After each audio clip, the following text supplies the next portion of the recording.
Pakai ngerekamnya pakai apa nanti Mas Syafi'i? Oke, silakan. Karena ini apa? Ini Zoom-nya Pasca yang saya pakai jadi yang punya akses admin. Saya nggak minta izin admin. Oke. Oke, kita mulai mungkin. Ya. Sebenarnya bisa kita ini kan ketika saya minta please host itu saya diminta untuk izin host. Jadi saya nggak bisa ngerekam. Nah, untuk kedepannya mungkin agar bisa terekam membuat Meet ya, membuat Google Meet sehingga nanti bisa langsung direkam di Google Meet-nya itu. Ya. Oke, silahkan yang mau merekam. Oke, ini partisipannya sudah 10. Mungkin kita mulai saja, nanti yang belum masuk agar menyusul kemudian. Jadi tema hari ini kita akan membahas tentang reliabilitas ya. Nah, kalau sesuai RPS yang dibuat oleh Bu, ini RPS-nya yang membuat. Oke, kita buka dulu. Mari kita buka dengan berdoa. Berdoa dipersilahkan.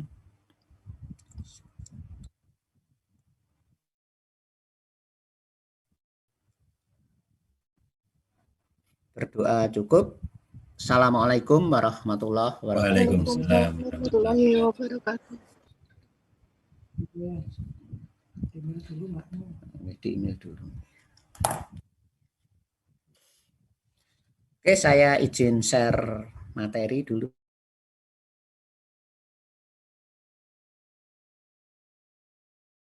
Ya. Oh, kemarin saya belum materi hari ini.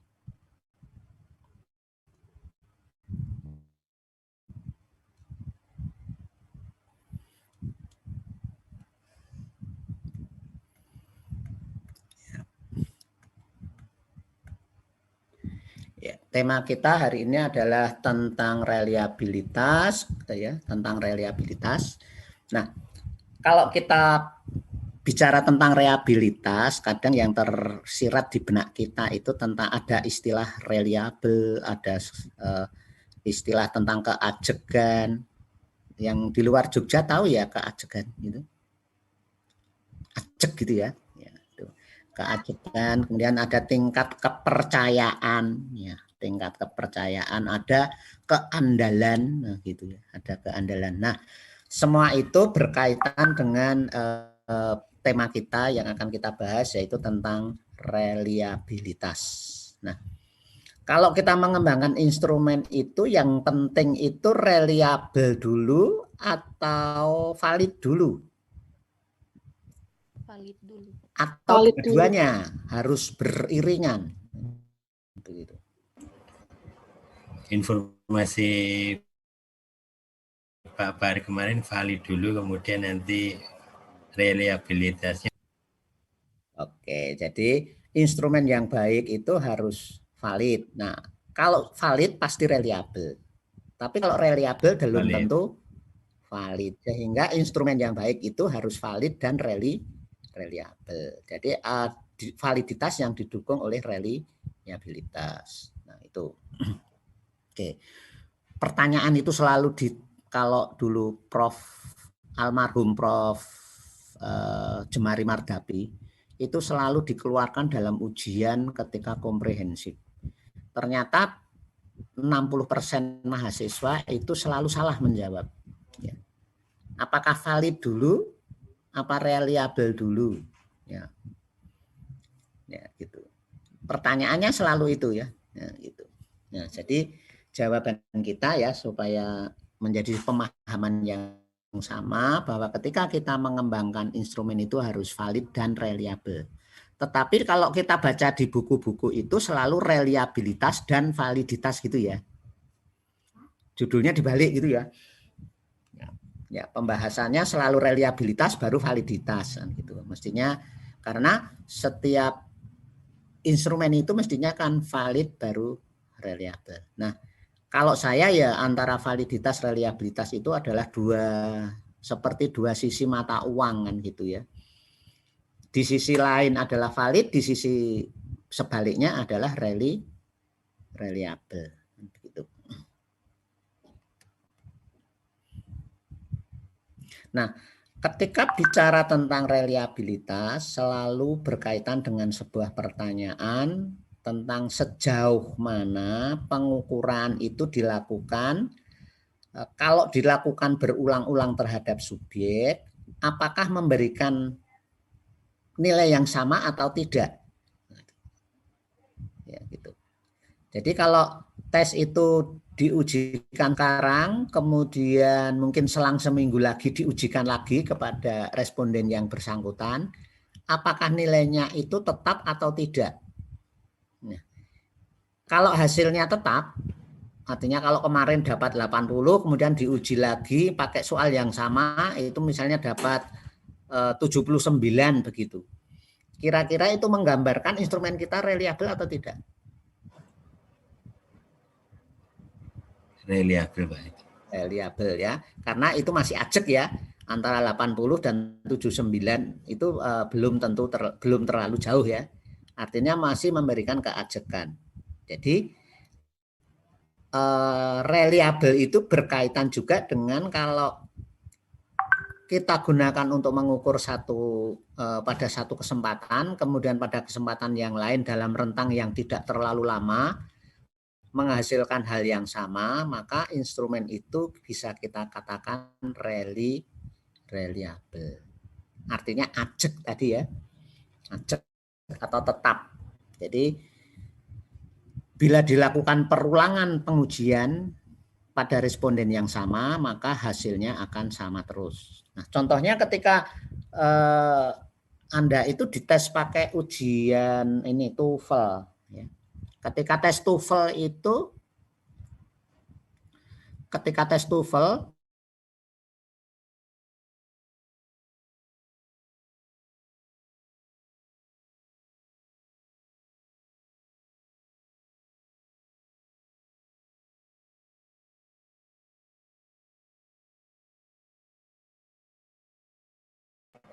Belum. sudah berapa kali tes TOEFL maksud saya? Ya, nanti kan Anda harus mencapai 450 kan ya. Yeah. Sebelum menerima ijazah pasca sarjana, ijazah S2, maka TOEFL Anda harus sampai 450. Nah, tentu saja kan Anda sekarang sudah mulai melakukan pengukuran kan ya. Sekarang nilainya TOEFL sudah berapa? Kemudian Anda harus mempunyai sertifikat sedemikian rupa skornya 450. Gitu. Anda sudah tes TOEFL belum? Belum, Pak, sementara.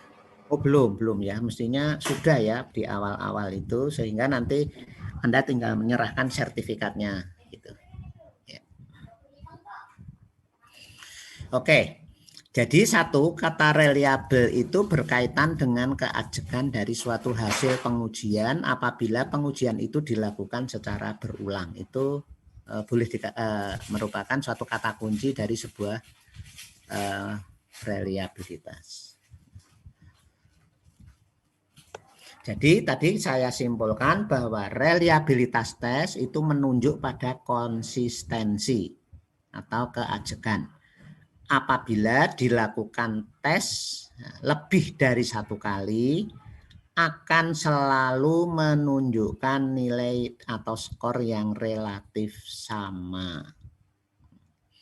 Jadi nanti ketika kita ingin menunjukkan bahwa instrumen kita itu reliable, yang digunakan untuk menguji, kemudian ada beberapa teknik ya, ada beberapa teknik pengujian reliabilitas. Nah, salah satunya adalah untuk melihat kekonsistensiannya. Nah, ini biasanya menggunakan tes retest ya, metode tes retest. Oke, itu adalah reliable. Nah, kemudian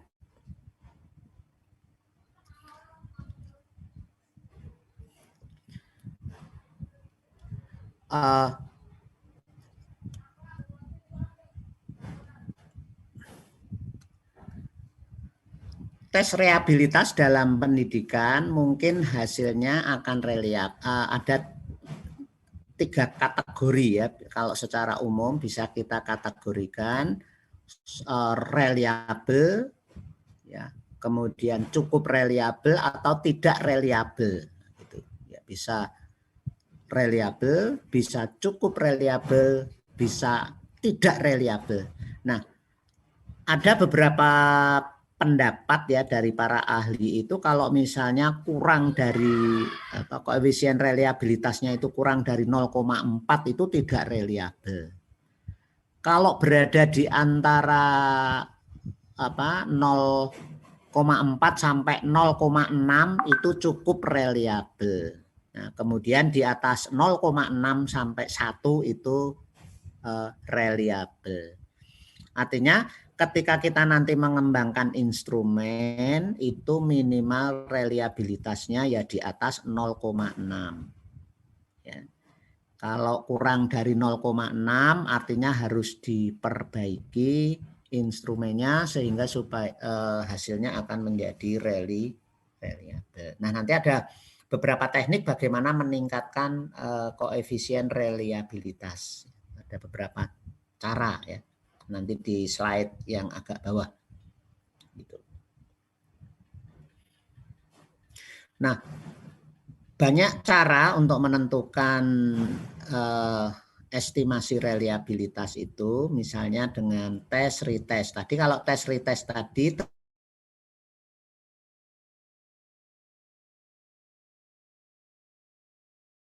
terkait dengan universalitas. Kalau tadi diukur pakai instrumen itu 0,6 ya kalau diukur lagi dalam selang waktu tertentu ya hasilnya tidak jauh beda dari seperti itu. Itu namanya stabilitas. Nah, itu menggunakan test and retest.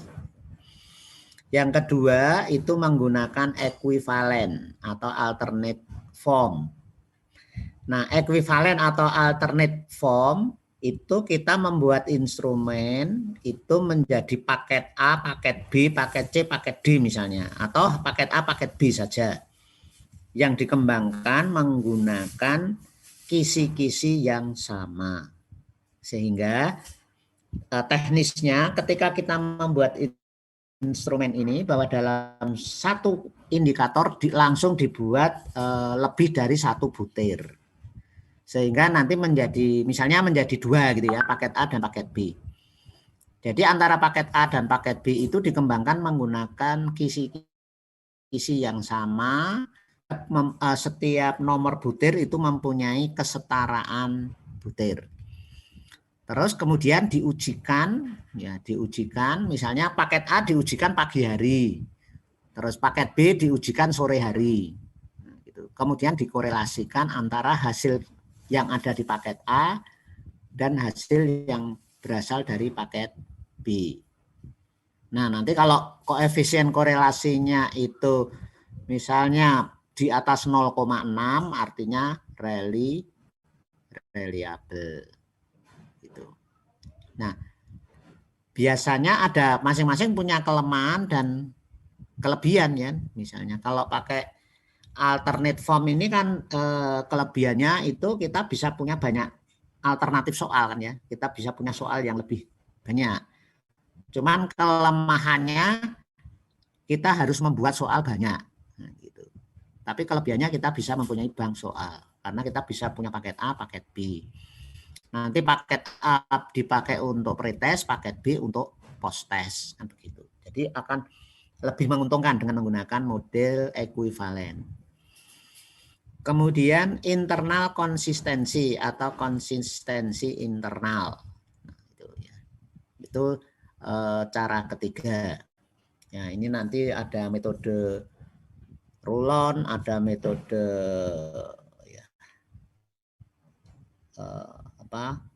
ada metode Rulon, ada metode banyak metode ya. Metode Rulon, kemudian metode Goodman, ada metode Phil, ada metode Hayat, ada metode Cronbach Alpha. Nah, ini jadi metodenya banyak sekali. Nah, kalau kita menggunakan model tadi modelnya pakai internal konsistensi atau konsistensi internal ini, kita bisa membuat misalnya sebutir soal dalam satu paket itu kita belah menjadi dua. Kita belah menjadi dua, yaitu butir nomor genap dan butir nomor ganjil.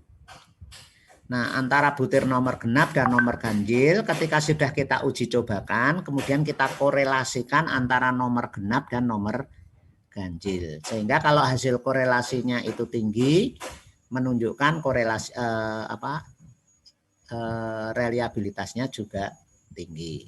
Gitu, ya. Jadi bisa menggunakan metode belah dua kalau kita ingin melihat internal konsistensinya.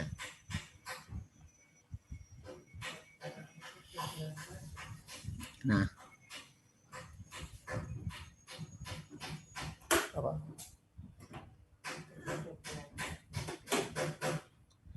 kemudian tadi kita sampaikan bahwa ketika kita ingin menguji stabilitas, ya, menguji stabilitas itu yang pertama itu bisa menggunakan metode retest, ya. Tapi syaratnya adalah respondennya sama, tesnya sama. Jadi instrumen cukup satu paket ya di sini. Terus. Jadi respondennya sama, instrumennya sama, cuman tesnya dilakukan 2 kali.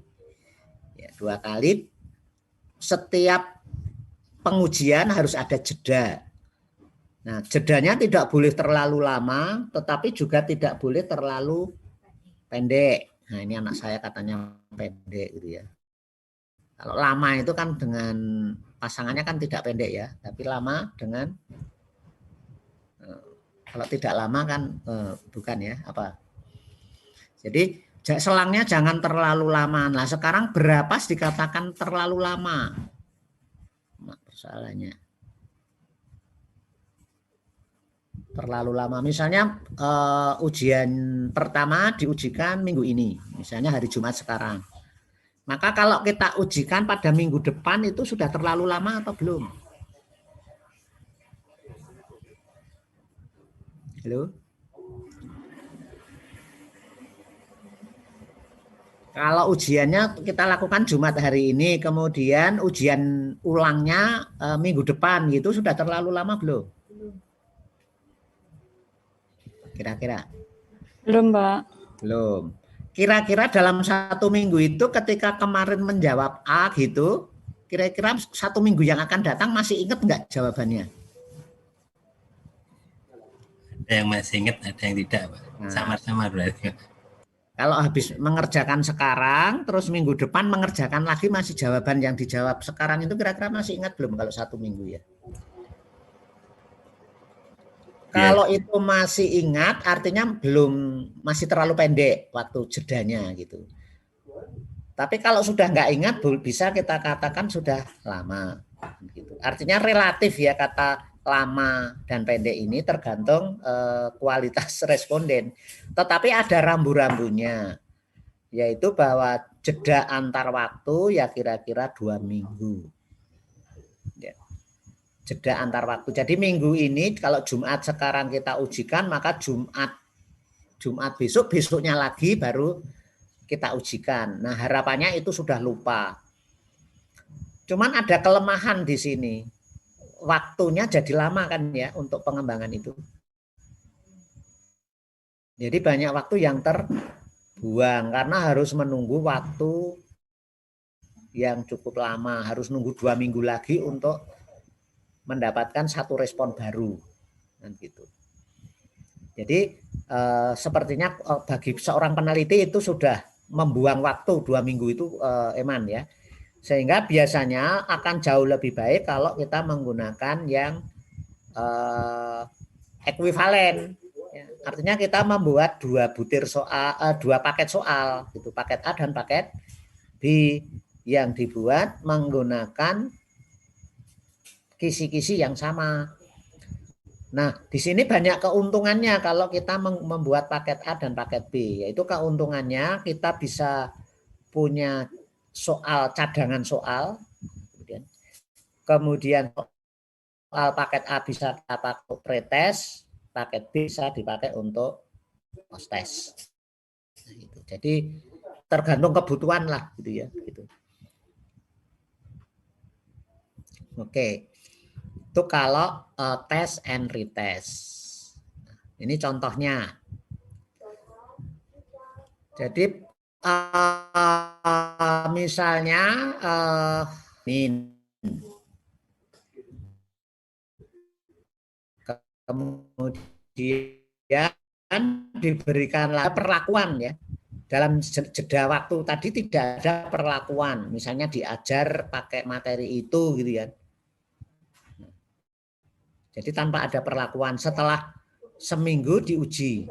Hari pertama, ujian Senin pertama dia dapat 75. Kemudian pada Senin berikutnya dapat 78. Awal dapat jelek, akhir dapat tinggi, itu wajar ya, karena masih kemungkinan masih ada yang ingat jawaban yang kemarin gitu ya. Oke. Nah, kalau seperti ini kira-kira secara visual gitu ya, secara visual ini reliable tidak? Secara visual belum dihitung korelasinya gitu. Variabel, Pak. Variabel. Ya, kira-kira ya reliable ya. Nah, sehingga kalau dikorelasikan menggunakan korelasi produk momen ketemunya 0,96. Ya, artinya reliabilitasnya cukup ya. Ini baik ya. Reliabilitasnya sangat baik ya, begitu. Nah, sekarang berapa sih batas minimal sebuah reliabilitas? Itu bergantung kebutuhan. Kalau kebutuhannya untuk membuat keputusan maka harus di atas 0,9. Kalau instrumen itu untuk membuat sebuah keputusan.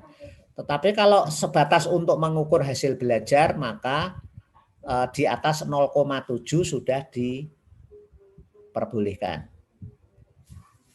Jadi kalau untuk membuat keputusan yang sangat penting, maka instrumen itu harus di atas 0,9, tetapi kalau untuk mengukur hasil belajar boleh kurang dari itu, tetapi minimal ya 0,7 minimal. Gitu. Oke, itu contohnya. Berikutnya. Ini kalau kita hitung tadi pakai SPSS tadi ya akan kita peroleh dari perespon itu kira-kira 9,6 ya. Ini perhitungan menggunakan SPSS. Oke. Nah, kelemahan dari tes retest ini adalah adanya beberapa memori atau pengalaman saat pengambilan nilai tadi.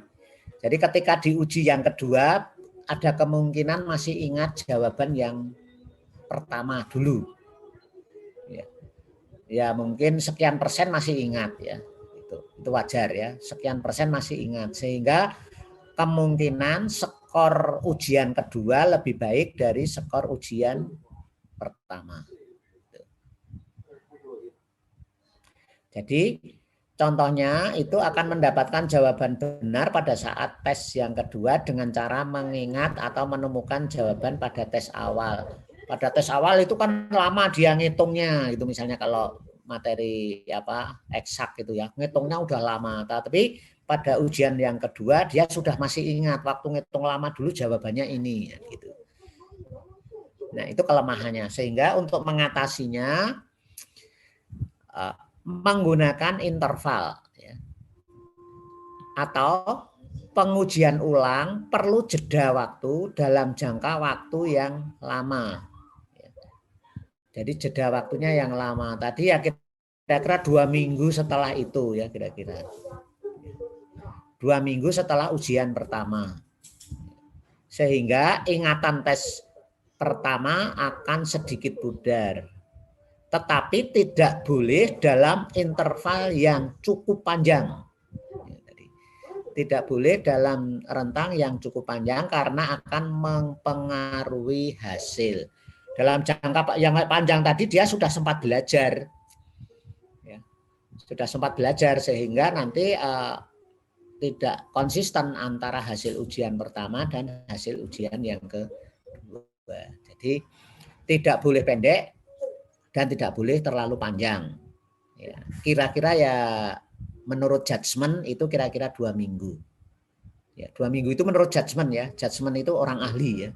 Ya, kira-kira 2 minggu dari pengujian pertama. Gitu.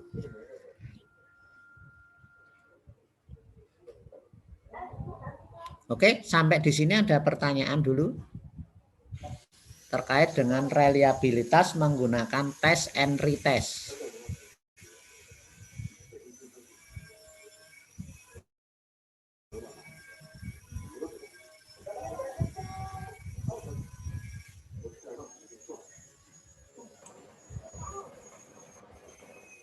Halo, ada? Sementara belum, Mbak. Belum ada, Pak. Oke. Ya, oke, kita lanjutkan.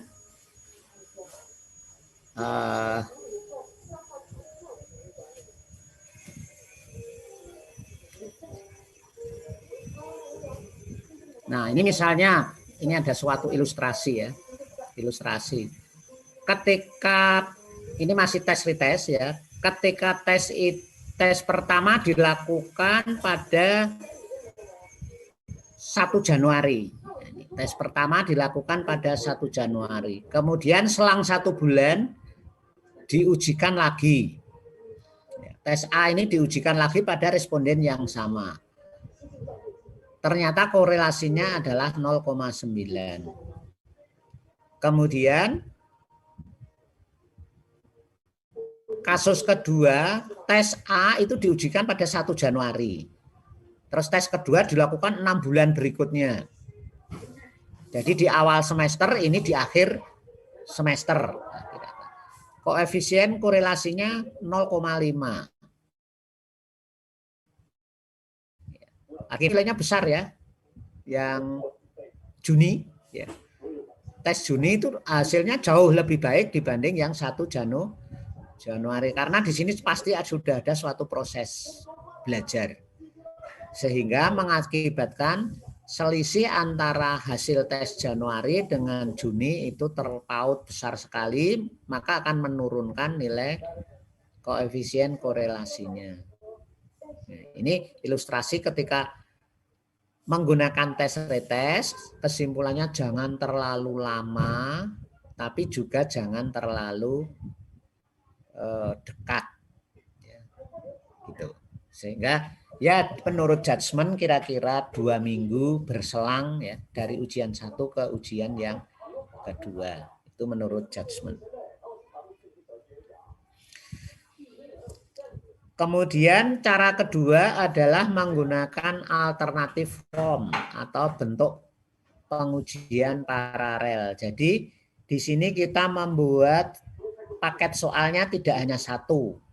Di sini dicontohkan paket soalnya 2, yaitu paket A dan paket B. Tetapi kedua paket itu dibuat menggunakan kisi-kisi yang sama. Kemudian diuji cobakan ya, pada responden yang sama. Diujikan pada responden yang sama. Misalnya tes A itu pada pagi hari, kemudian tes B pada siang harinya. Ya. Tapi harus ada jeda, ya harus ada jeda waktu. Nah, tujuannya adalah untuk jeda waktu itu agar apa? Sama tujuannya adalah agar tidak ada dia ingat lagi tadi, ingat cara mengerjakan yang paket A gitu. Jadi sudah sedikit ada lupa gitu. Sehingga harus ada jeda 1 pagi, 1 sore atau 1 pagi, 1 siang gitu. Jadi ada selang waktu. Kemudian dari hasil ujian tadi paket A dan paket B tadi kemudian dikorelasikan. Jadi setelah dikoreksi kemudian dikorelasikan antara paket A dan paket B. Skor yang diperoleh di paket A dan skor yang diperoleh di paket B. Gitu. Nah, nanti akan diperoleh koefisien korelasi. Kalau koefisien korelasinya besar artinya reliabel, kalau koefisien korelasinya kecil artinya kurang atau tidak reliabel. Nah, ini contohnya. Jadi setelah kita ini langkah-langkahnya ya. Jadi peneliti membuat 2 perangkat yang disusun berdasarkan satu kisi-kisi. Kemudian setiap butir instrumen yang satu harus dapat dicari pasangannya dari instrumen yang kedua. Kemudian kedua instrumen tersebut diuji cobakan pada responden yang sama. Hasil instrumen dihitung korelasinya menggunakan rumus produk momen. Itu langkah-langkahnya yang harus dilakukan. Nah, misalnya di sini pada 1 Juni pagi dilakukan tes menggunakan tes A atau form X ya. Kemudian pada sore harinya dilakukan tes lagi menggunakan form Y. Dengan tes sebenarnya kan ini tesnya sama ya karena korelasi ya. Menggunakan menggunakan kisi-kisi yang sama. Nah, kita sebut paket A, ini sebut paket B, tetapi tesnya sama. Nah, ternyata diperoleh koefisien korelasi 0,8. Nah, artinya karena di sini masih di atas 0,6, ya masih di atas 0,6, maka instrumen ini boleh dikatakan mempunyai reliabilitas, ya, masih mempunyai reliabilitas yang baik, ya, masih R-nya 0,8.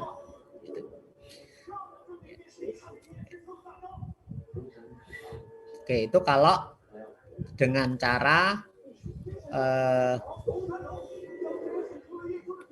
uji ekuivalen ya, uji ekuivalen. Sampai di sini ada pertanyaan untuk 2 model ini? Pin.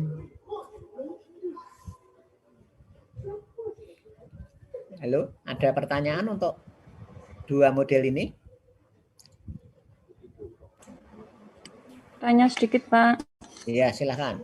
Untuk yang sekarang ditampilkan itu yang Juni pagi dengan Juni siang itu memakai yang 2 paket itu.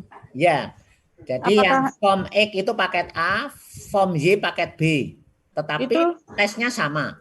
Itu bisa tidak kalau misalkan itu dilakukan bersamaan, paket A dengan paket B itu disusun nomor 1 itu adalah kisi-kisi dari paket A, nomor 2 kisi-kisi dari paket B, semuanya paket jadikan 1, kemudian diujikan bersamaan, apakah boleh, Pak? Ini antara paket form X dan form Y itu satu kisi-kisi. Kalau itu digabung jadi 1, kemudian pengukurannya itu cuma 1 kali ke siswa, itu apakah bisa? Jumlah soalnya nanti terlalu banyak. Ada kejenuhan mengerjakan siswa. Sementara kan harus dipasangkan, dan ini orangnya harus sama. Baik, Pak. Orangnya harus sama, jadi nggak bisa. Karena kalau digabungkan soalnya menjadi banyak, maka ada butir nanti yang belakang-belakang tidak terjawab. Karena kehabisan waktu. Kan setiap tes itu tidak boleh dalam waktu yang panjang, toh. Waktunya kan tertentu. Iya, berarti yang ini pun juga nanti 2 kali tes ya, Pak? 2 kali tes. Nah, tadi misalnya yang form X itu diteskan pagi hari, terus nanti ada jeda, masuk lagi mengerjakan form Z. Begitu. Jadi orangnya sama. Kisi-kisinya sama. Butir nomor 1 berhubungan dengan butir nomor 1 paket B. Form X, butir nomor 1 form X itu berkaitan dengan butir nomor 1 form Y. Kisi-kisinya sama, indikatornya sama. Begitu. Jadi dalam satu indikator dibuat 2 butir. Nanti satu menjadi form X, yang satunya masuk di form Y. Gitu. Kalau masing-masing 40 ya berarti ada 40 soal di form Y dan 40 soal di form Z. Jadi kalau 80 soal diujikan bersamaan kan siswanya agak terlalu berat kan ya mengerjakan soal Ya, yang panjang. betul. Gitu. Ya. Ya. Sehingga diujikan pada hari yang sama, cuman ada jeda waktu, ya begitu.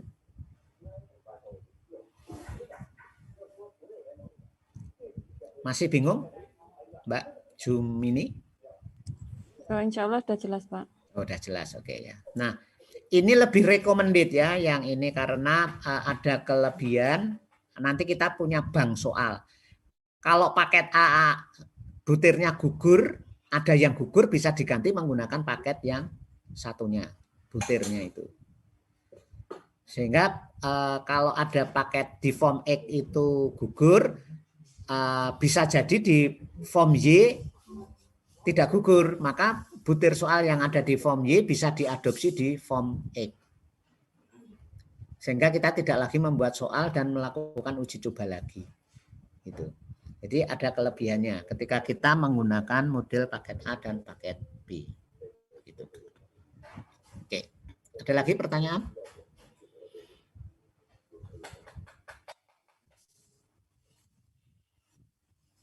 Pak Ahmad Syafi'i, Mas Ahmad Syafi'i, ada pertanyaan?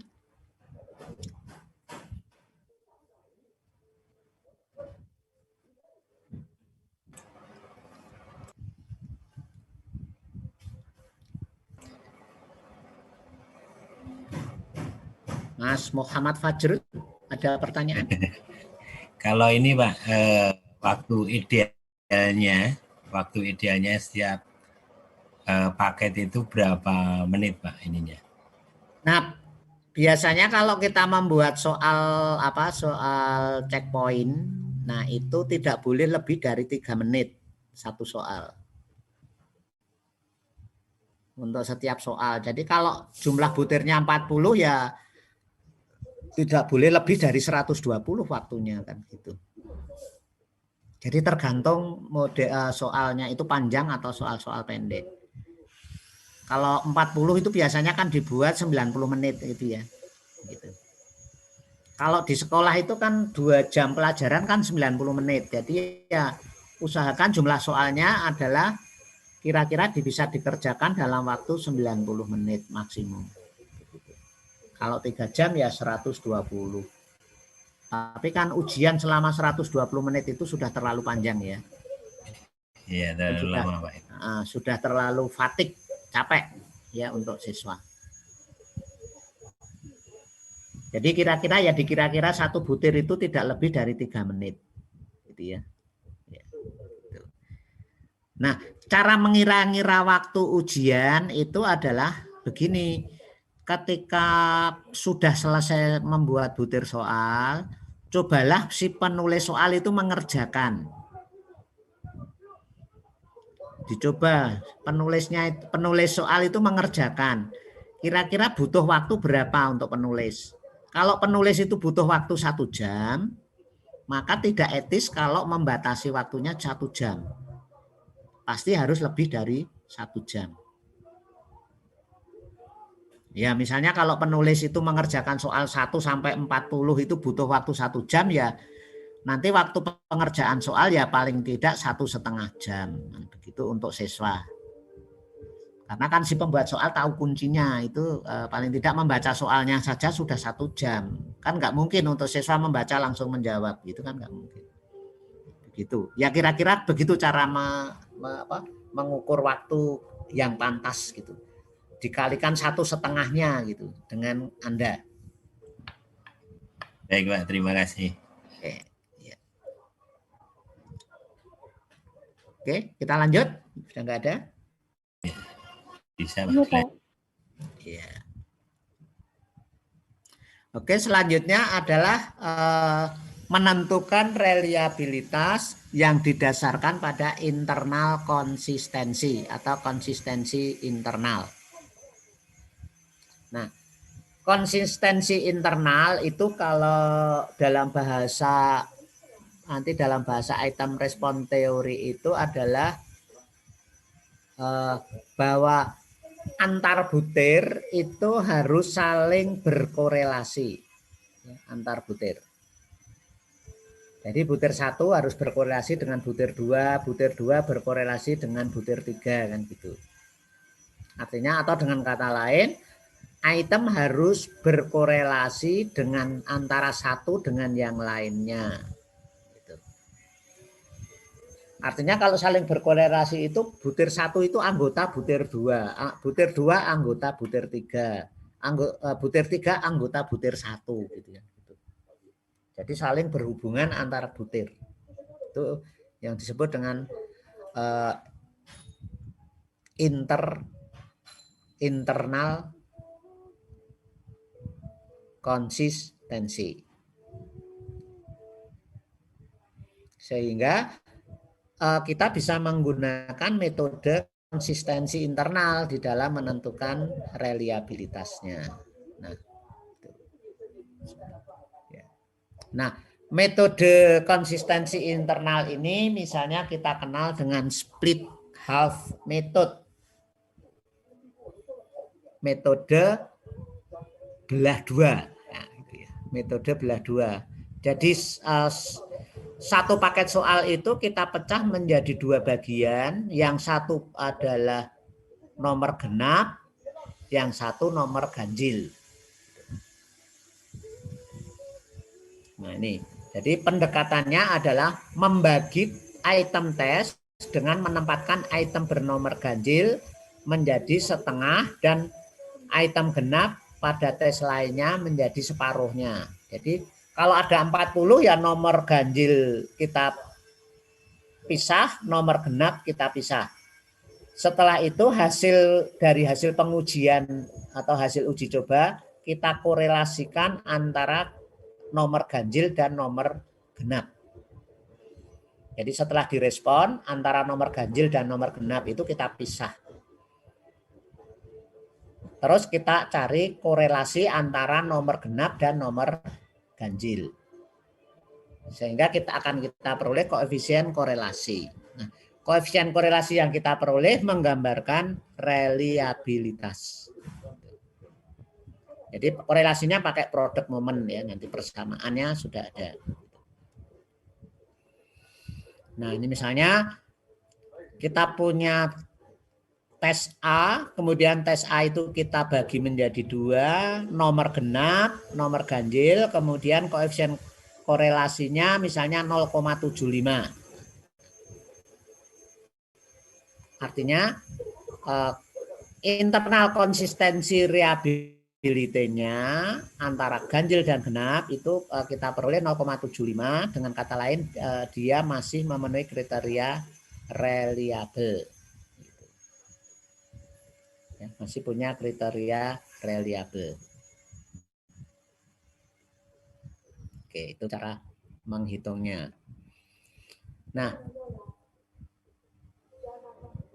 ada keuntungan dan ada persoalan di dalam model internal konsistensi ini.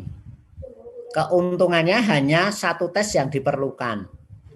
Tetapi kalau ada yang gugur, maka Anda nanti harus membuat lagi butir yang baru. Ya. Jadi kalau ada butir yang gugur tidak bagus, maka Anda harus membuat baru butirnya. Terus tadi tidak memerlukan 2 tes. Kalau yang kongruen tadi atau ekuivalen tadi kan harus membuat 2 paket. Kalau ini cukup membuat 1 paket.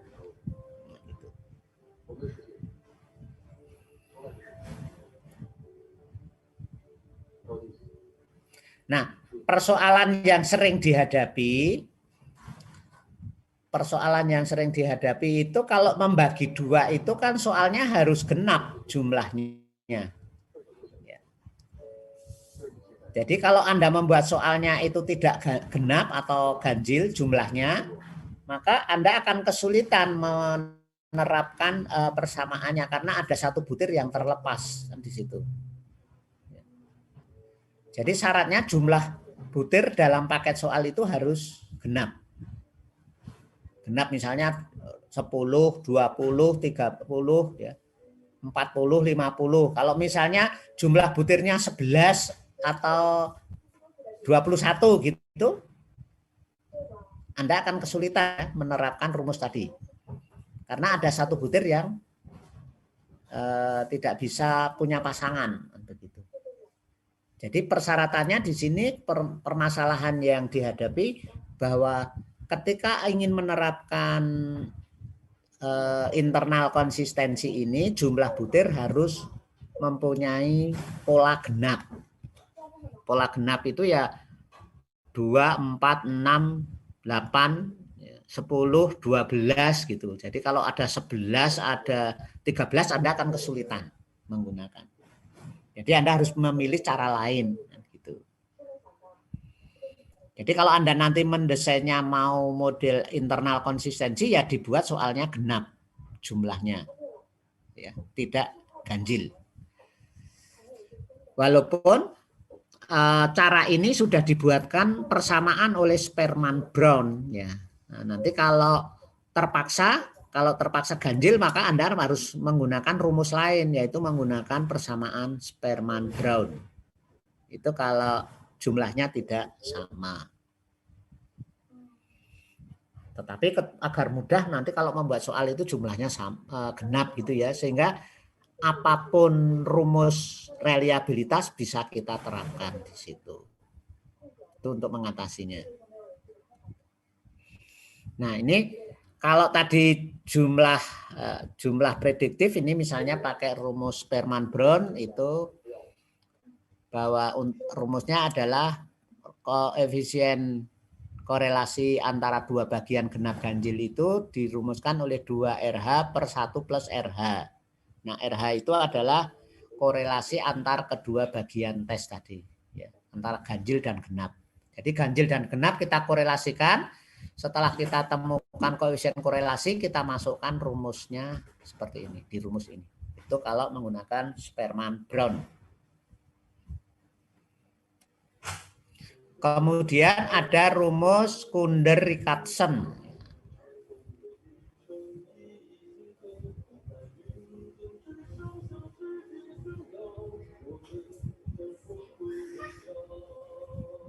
Nah, rumus Kunder-Richardson. Nah, di sini untuk mengukur sejauh mana butir dalam satu bentuk tes memiliki kesamaan dengan satu sama lain. Jadi antar butir harus saling berkorelasi. Ini menurut caranya Kunder-Richardson. Jadi mengkorelasikan antar butir, bahwa antar butir itu harus saling berkorelasi. Itu menurut Kunder-Richardson. Nanti ada persamaan Kunder-Richardson ya. Nah, ini prosedurnya. Prosedur Kunder-Richardson yaitu tes dibagi menjadi dua bagian yang sama. Kemudian total skor untuk setiap siswa pada masing-masing setengah dari tes itu dikorelasikan. Kemudian metode ini dapat menentukan reliabilitas yang tepat jika tes itu unitary atau unidimensi. Jadi mengukur hal yang sama, kemudian homogeneous ya, homogen, setipe atau sejenis, dan tidak berbagi konsep. Jadi yang diukur hanya satu konsep. Misalnya kalau mengukur kognitif ya kognitif saja, afektif ya afektif saja, psikomotor ya psikomotor saja, bukan gabungan dari keduanya. Nah, kemudian konsep ini sering disebut dengan item total korelasi. Ya, ini persamaan Kunder-Richardson. Nanti bisa ada, Anda bisa ngitung secara manual, bisa secara software ya.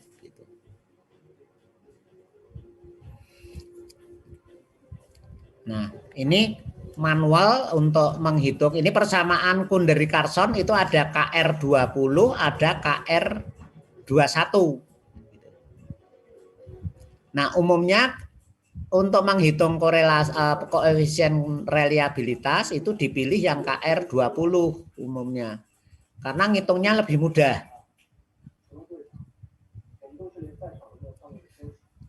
Kemudian KR21 itu adalah untuk mengoreksi modelnya KR20. Di sini dimasukkan jumlah butir. Untuk memasukkan jumlah butir. Ini ada koreksi di depan ini. Nah, ini persamaannya X itu rata-ratanya, rata-rata hasil tes. Kemudian N itu jumlah butir, S itu adalah standar deviasinya. Itu kalau kita menggunakan Kunder-Richardson. Nah, model ini jarang dipakai, ya. Model ini jarang dipakai. Tapi ya kalau Anda mau menginginkan cara ini ya boleh-boleh saja. Cuman jarang dipakai. Nah, yang sering dipakai adalah koefisien alfa. Ini yang sering dipakai. Bahwa nilai alfa itu diusahakan lebih besar tadi dari 0,6 tadi ya. Ya, kalau kurang dari 0,6 sebaiknya itu tidak reliabel, tetapi kata reliabel itu harus di atas 0,6. Kalau untuk tes prestasi ya 0,6 sampai 0,8 sudah bagus. Tetapi kalau untuk membuat keputusan maka nilai alfa itu harus di atas 0,9. Misalnya keputusan kelulusan, nah itu 0,9 yang harus dicari. Dan nilai koefisien alfa itu berkisar antara 0 sampai 1.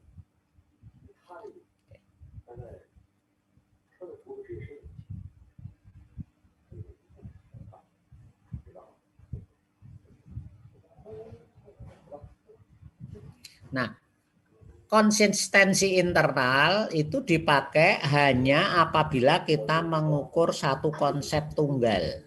Jadi kalau yang multidimensi itu tidak direkomendasi menggunakan cara internal konsistensi ini. Kalau itu multidimensi. Nah, ini adalah yang unidimensi. Mengukur satu kemampuan saja ya, satu kemampuan. Tapi kalau mengukur banyak kemampuan tidak cocok menggunakan cara konsistensi internal. Kemudian tes konsistensi internal itu akan cocok apabila digunakan untuk menentukan reliabilitas yang instrumen itu adalah bersifat speed test. Tes kecepatan ya, kecepatan mengerjakan. Artinya misalnya disediakan waktu 60 menit ada 80 soal gitu ya. Jadi kecepatan mengerjakan yang jadi waktu 60 menit itu diusahakan bisa mengerjakan 80 menit gitu. Jadi yang model speed test itu yang lebih cocok ketika kita ingin menggunakan konsistensi internal. Nah, umumnya kalau tes prestasi belajar itu speed test atau bukan? Bukan, Pak. Bukan. Kalau misalnya ada soal 40 diberi waktu 90 menit. Nah, itu kira-kira waktu 90 menit itu harus digunakan untuk menyelesaikan semua soal toh? Iya. Di situ termasuk speed test ya. Tidak didasarkan pada pokoknya asal mengerjakan berapapun jumlahnya, tapi kan dia selalu berusaha untuk bisa menyelesaikan semua soal dalam waktu yang ditentukan. Jadi berapa banyak soal yang dia respon, itu speed test itu. Ya. Kan tadi ketika mengukur hasil belajar itu disediakan 40 soal. Nah, 40 soal itu kan otomatis itu sudah mengukur semua KD dan KI toh. Semua KD dan KI. Disediakan waktu 60 menit. Jadi dia harus menyelesaikan semua soal itu dalam waktu 60 menit. Itu artinya juga termasuk speed test.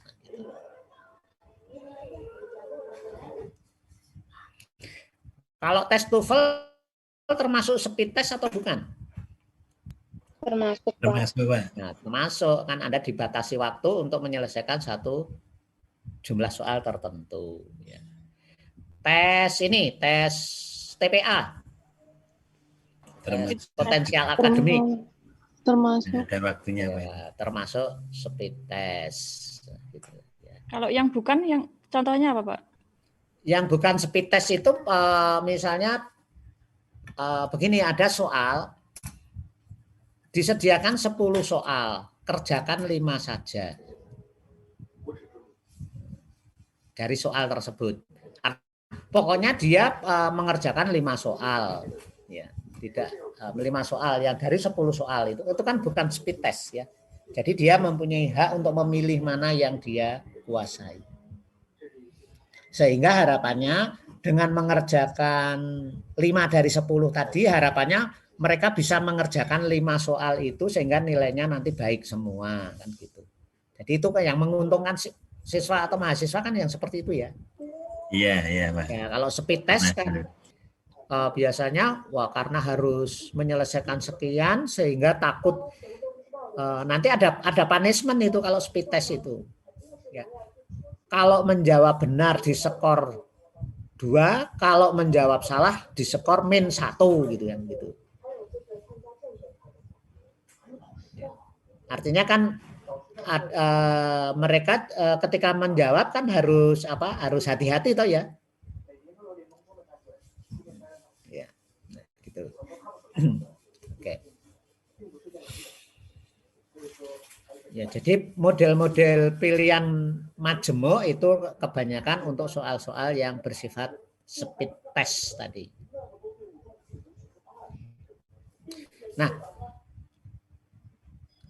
kita sampai pada prinsip-prinsip mengembangkan instrumen yang didasarkan pada koefisien reliabilitas.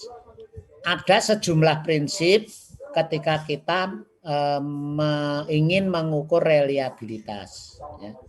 Prinsip pertama bahwa kelompok variabel itu akan mempengaruhi ukuran koefisien reliabilitas.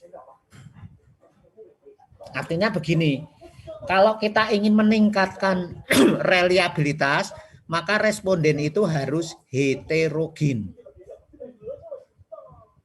Kalau respondennya homogen, itu bisa dipastikan reliabilitasnya nanti akan rendah. Nah, heterogen yang dimaksud adalah responden itu harus ada kelompok rendah, ada kelompok sedang, ada kelompok tinggi kemampuannya. Gitu. Jadi dari berbagai kelompok kemampuan, ada yang rendah, ada yang sedang, ada yang tinggi. Tetapi kalau butir itu diteskan pada kelompok tinggi semua, maka reliabilitasnya akan turun. Diteskan pada kelompok rendah semua, reliabilitasnya akan turun.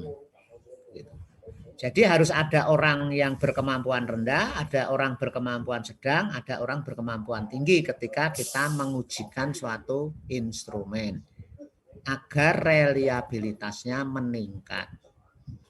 Gitu. Oke, ada pertanyaan dari prinsip 1 ini? Pak, tanya untuk yang syarat konsistensi internal tadi, Pak. Iya. Kalau tadi kan ada belah 2, belah sekian, itu ada syarat bahwa kisi-kisinya harus, misalkan yang soal ganjil dengan soal genap itu kisi-kisinya harus sama atau tidak? Loh, nggak harus, kan butir 1 dengan butir kedua kan dibangun dari indikator yang berbeda. Kita jangan bicara kisi-kisi. Kisi-kisi itu kan tubuh dari seluruh instrumen toh. Iya. Ya, tubuh dari seluruh instrumen atau blueprint kita. Tentu saja butir 1 dengan butir 2 itu indikatornya berbeda toh. Iya, tapi berbeda, tadi ya, konsepnya tetapi itu merupakan bagian secara utuh membentuk unidimensi, mengukur satu konsep yang sama.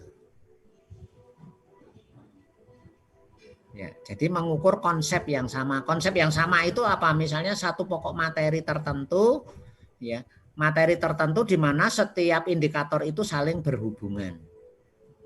Oh iya, terima kasih.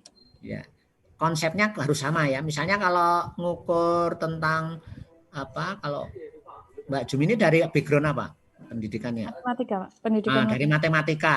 Dari matematika itu misalnya mengukur kalkulus ya atau persamaan diferensial. Nah, butir-butirnya itu ya berkaitan dengan persamaan diferensial.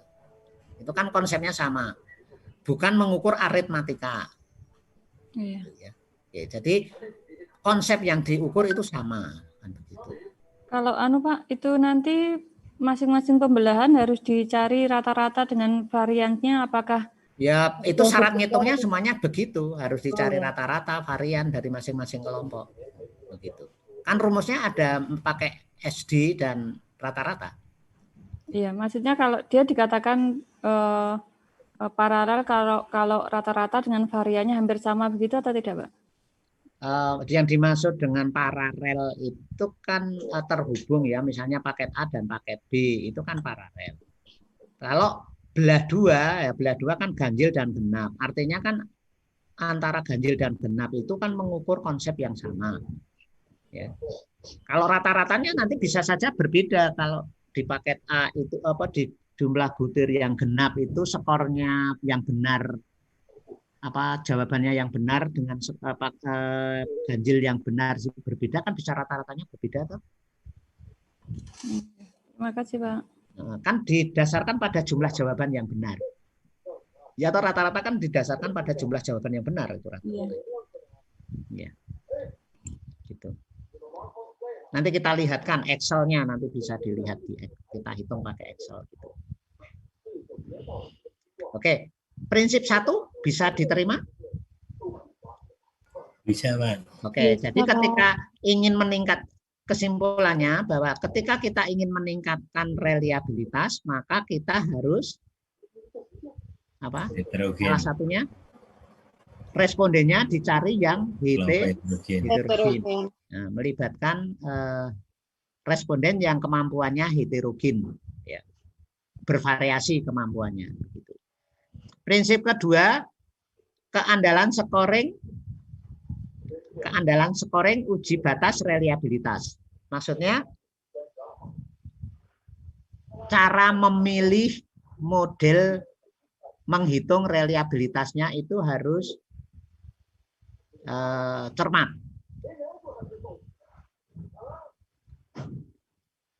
Tadi kan ada cara rulon, ada cara hayot, ada cara belah dua, ada cara retest and retest.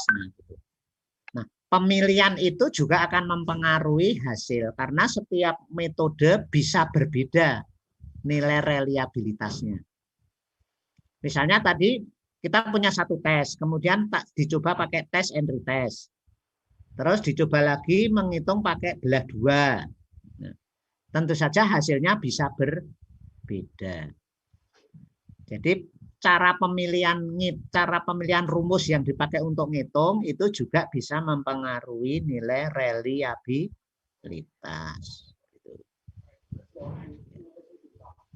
Oke.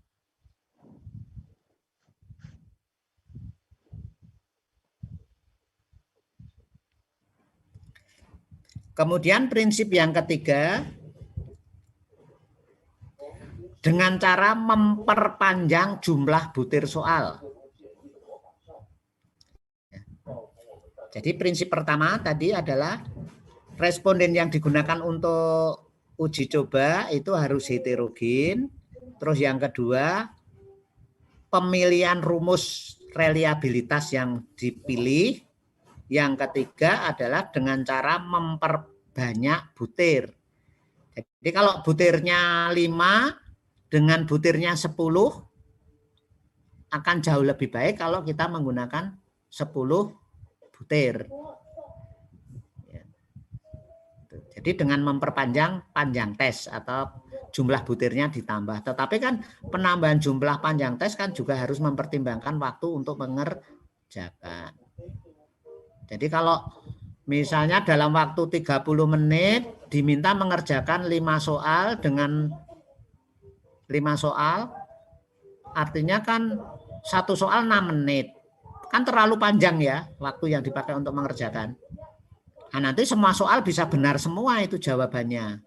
Sehingga reliabilitasnya rendah. Karena tidak bisa membedakan kelompok pinter, kelompok sedang maupun kelompok rendah. Gitu. Jadi harus memperpanjang soal tadi harus dengan cara mempertimbangkan waktu mengerjakannya. Jadi jangan sampai mengerjakan soal itu sangat terlalu panjang waktunya dan jangan terlalu sangat pendek waktunya. Gitu. Maka kalau soalnya terlalu pendek dan lama mengerjakannya panjang, maka bisa dengan cara menambah butir soal. Nah, itu 3 prinsip yang harus dipegang ketika kita ingin meningkatkan koefisien reliabilitas.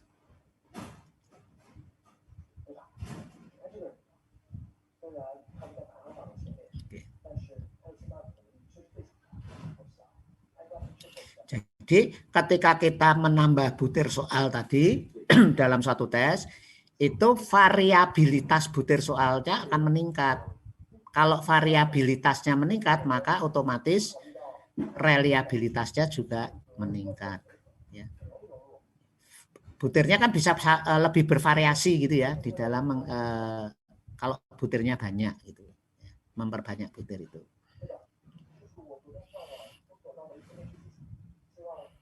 Kemudian dengan menambah butir soal itu akan menguntungkan bagi peserta ya, sehingga siswa lebih mampu memilih kemampuan-kemampuan yang dia miliki untuk ada banyak peluang kemampuan yang bisa direspon oleh siswa gitu. Dengan menambah butir. Kalau jumlah butirnya sedikit kan artinya hanya beberapa kemampuan yang bisa diukur.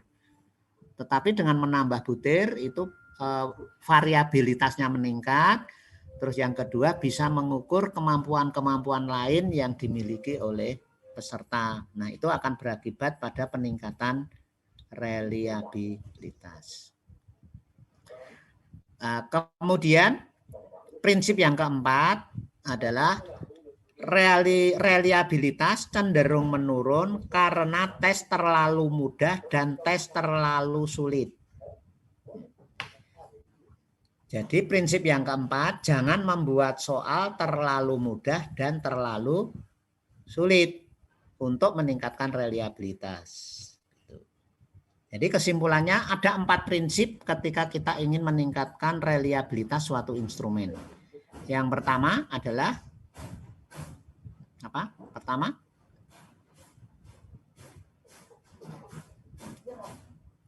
halo, soal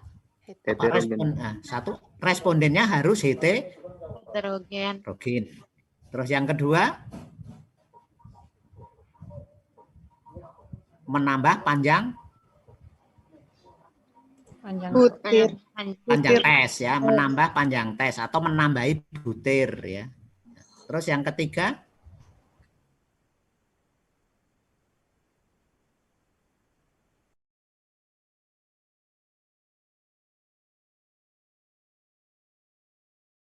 pemilihan masuk menghitung cara men-scoring kita juga menentukan cara membuat skor tadi. Jadi cara ngoreksinya juga penting ya. Siapa sih yang mengoreksi kan gitu juga. Ya, oke. Jadi pemilihan rumus dan cara men-skor ya, itu menentukan. Yang terakhir, jangan membuat soal terlalu mudah dan terlalu sulit. Nah, itu akan meningkatkan reliabilitas. Oke.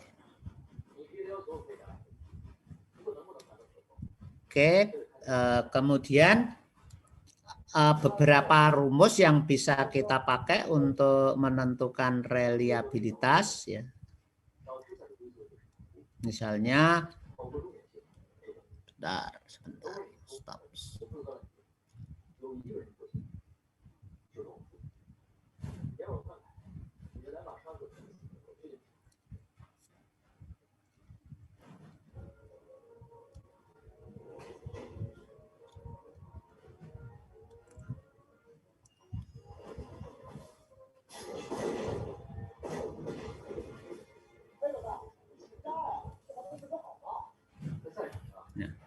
Ada beberapa cara ya, misalnya untuk menghitung reliabilitas itu nanti Anda bisa membuat pakai Excel gitu ya. Nah, ini contohnya.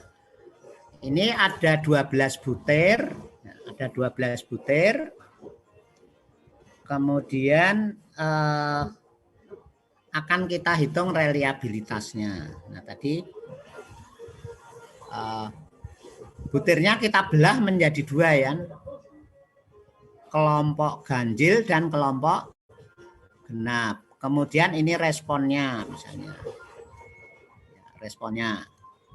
1 itu butir direspon benar, 0 direspon salah. Kemudian kita bisa menghitung rata-rata secara keseluruhan, ini total secara keseluruhan, ini skor dari setiap individu, dihitung rata-ratanya, setelah itu dihitung variansinya, ini dibelah menjadi A dan B misalnya. Terus kita cari masing-masing belahannya, ya, variansi masing-masing belahan dan rata-ratanya.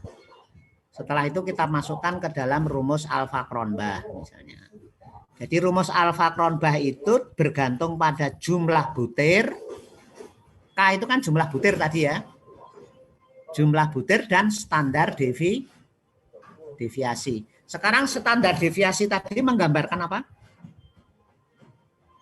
Dari prinsip tadi?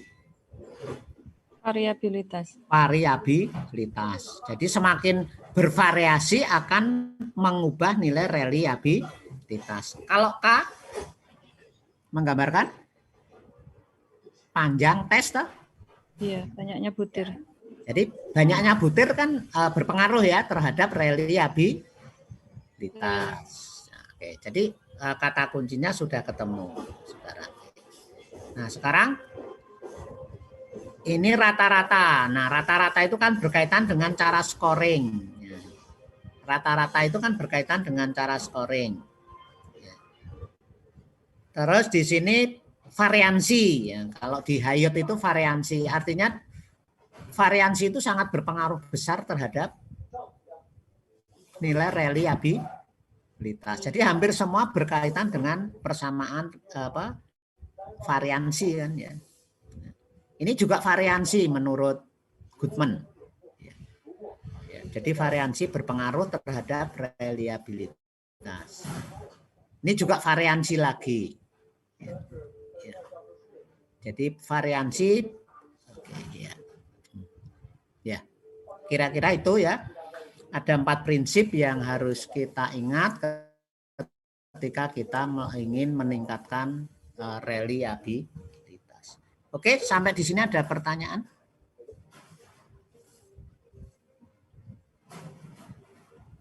Pak, semua hitungan Excel itu nanti bisa dihitung langsung pakai SPSS atau analyze enggak? Bisa. Anda kan di SPSS itu ada skill itu ya, skala itu ya. Analisa, skala, skill, terus reliability. Itu kalau di Tapi kalau di SPSS itu hanya Alfa-Cronbach atau semuanya ada ya? Ya coba dilihat nanti ya, saya nggak begitu apal. Tetapi sebenarnya kan dihitung pakai manual Excel kan juga bisa. Nah, kenapa Alfa-Cronbach tadi di Excel saya tadi? Hampir semua software itu selalu merujuk kepada Alfa-Cronbach. Ya. Tadi di tayangan saya tadi kan ada kerangkuman kesimpulan ya. Bentar. Di kesimpulan rangkuman Excel saya tadi membandingkan semua reliabilitas. Nah, ini menurut Rulon, menurut Cronbach Alpha atau Alfa-Cronbach, menurut Hayot, menurut Goodman, menurut Phil. Nah, kenapa dipilih Alfa-Cronbach? Karena nilai reliabilitasnya paling tinggi dibanding yang lain. Tadi kan reliabilitas itu bergantung pada rumus yang dipilih gitu toh? Iya, Pak. Iya, nah di sini kan rumus yang dipilih kan bermacam-macam. Ya, berarti kalau kita memilih Alfa-Cronbach itu karena dengan cara menghitung menggunakan rumus Alfa-Cronbach, nilai reliabilitasnya itu angkanya paling besar dibanding yang lain. Maka dipilih Alfa-Cronbach. Kemudian kesalahannya paling rendah dibanding yang lain. Kan kalau pakai Rulon itu reliabilitasnya 0,8, kesalahannya 0,7. Kalau pakai Alfa-Cronbach itu 0,9, kesalahannya 0,5. Jadi dia menghasilkan angka reliabilitas paling tinggi dan kesalahannya paling rendah itu dibanding yang lain. Maka dipilihlah Alfa-Cronbach orang menentukan reliabilitas itu. Jadi rumus yang dipilih kebanyakan Alfa-Cronbach. karena menghasilkan koefisien reliabilitas paling tinggi dan kesalahannya paling rendah. Itu.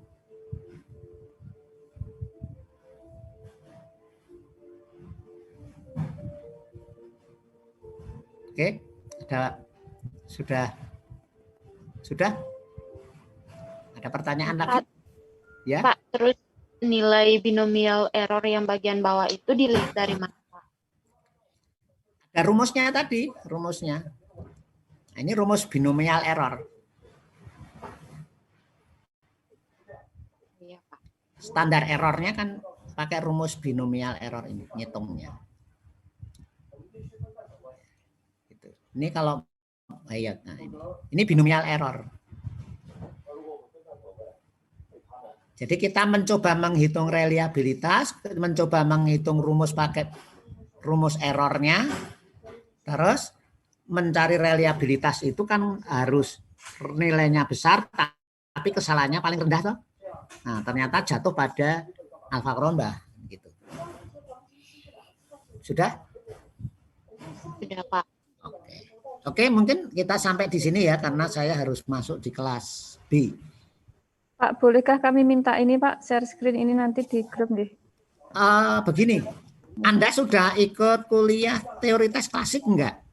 Iya Pak. Iya, kan di tes klasik ini dihitung toh. Anda dikasih tugas gini enggak? Iya kemarin. Iya, kan diperoleh dari tes klasik. Iya. Tes klasik dengan Pak Edi toh? Dengan Bu Rusna Pak. Bu? Bu Rusna. Oh, sama Bu Rusna. Kan diminta untuk ngitung ini juga toh? Iya, sudah sampai HOIP kemarin. Iya, kan ini materi saya di kelas B untuk teori tes klasik gitu. Kan Anda juga udah belajar, punya. Udah punya toh ya? Oh, punya. Ya. Nah, nanti lebih jauh kan sama Bu Rosna, kan lebih jauh nanti akan dapat. Ya, ini yang dimiliki oleh kelas sebelah, kelas B. Nanti bisa diskusi dengan kelas B. Nah, gitu.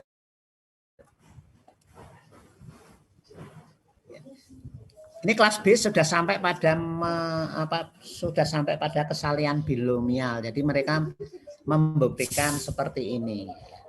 Begitu. Mereka menghitung pakai ini. Begitu.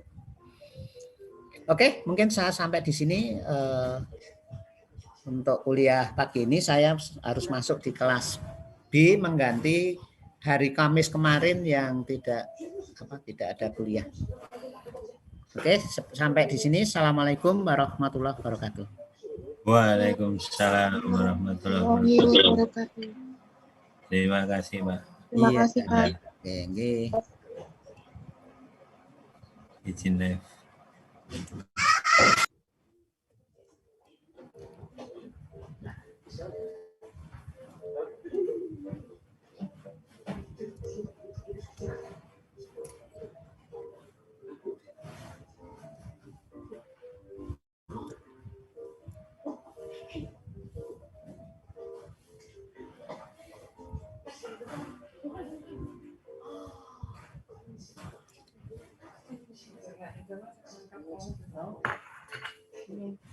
Langgere jumlah